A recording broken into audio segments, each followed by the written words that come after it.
Good morning, sir. Oh, good morning. I see you have blue and gray on the table. Yes, this is the TSR version of the game released in 1984.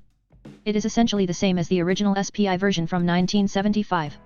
I was wondering if you could explain something about this game to me. Well, maybe I can. What is your question? Part 7 of the rules talks about zone of control. I'm not sure I understand what it means. It seems to be that a unit can extend influence into areas outside the space it occupies. Just how does that work? Good question. Next caller. I'm sorry? No, I'm just kidding. It was a little, Anyway, you are correct that the zone of control is an extension of the influence for a unit. It means that any of your units that enters a hex that is adjacent to an enemy unit, it must stop. Why? Well, because you cannot just walk past an opposing unit and not expect to get fired upon. It is assumed that an enemy unit is armed and ready to fire. This means that your unit must engage with it. There are reasons, both in terms of the game itself and what happened historically, that a zone of control addresses. How does it work for the game?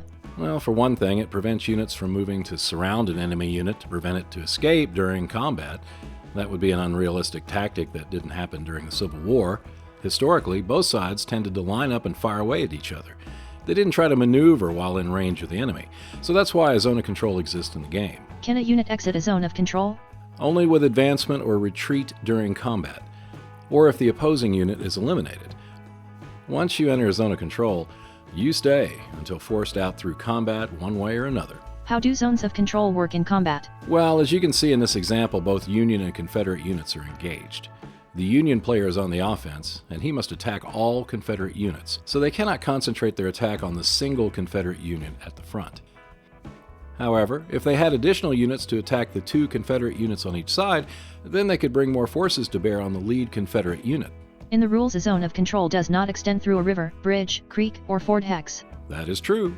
But the enemy unit can still fire at the friendly unit. I do not understand. Well, this is a bit gamey, but I believe it's meant to represent that a greater distance exists between the units that is implied by the hexes.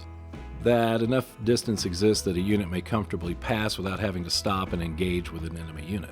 It still seems that a zone of control is a rather primitive way to keep units behaving like their real-life counterparts. Yet zones of control are still being used today. True, the concept of zone of control in wargaming goes back over 60 years. It's a tried and true way of making you think about how to approach enemy units.